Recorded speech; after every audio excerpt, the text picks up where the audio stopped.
বেসুরোদের সাংসদ পদ খারিজের দাবি অভিষেক বন্দ্যোপাধ্যায়।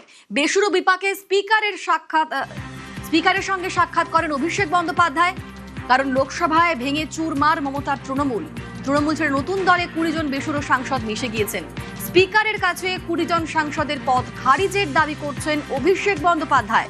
এ নিয়ে আরো জানবো, আমাদের সঙ্গে মৈত্রেয়ী রয়েছেন প্রতিনিধি। মৈত্রেয়ী, অনিন্দিতা, দেখো, আজকে অভিষেক বন্দ্যোপাধ্যায় তার দলের আরো 3 সাংসদকে নিয়ে স্পিকারের সঙ্গে দেখা করেন।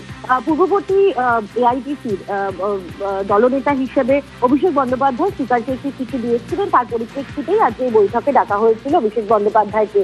সেখানে গিয়ে অভিষেক বন্দ্যোপাধ্যায় 20 সাংসদকে তাদের যে সাংসদ পদ খারিজ করার পিটিশন তিনি ফাইল করেছেন, তাদেরকে ডিসকোয়ালিফিকেশনের জন্য পৃথক পৃথক পিটিশন ফাইল করেছেন স্পিকারের সামনে। এবং সেখানে উল্লেখ করা হয়েছে যে এই সাংসদরা তারা যে দাবি জানাচ্ছেন যে মার্জার করা হয়েছে, সেই মার্জার কোনোভাবেই সাংবিধানিকভাবে বৈধ নয়।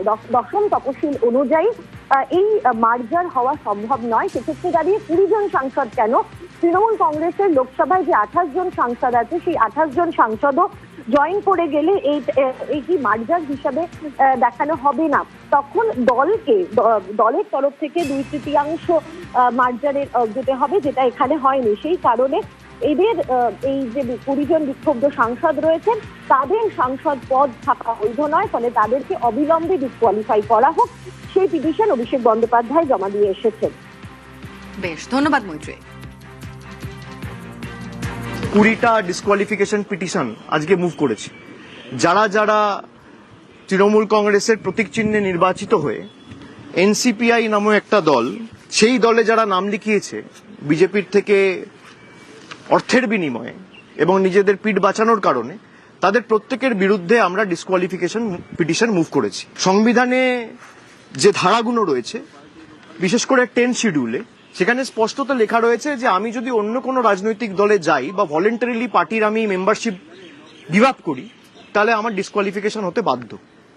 তো আমি যদি তৃণমূল ছেড়ে এনসিপিআই চলে যাই, যেটা তারা দাবি করছে, তার মানে তারা তৃণমূলের সদস্য আর নয়।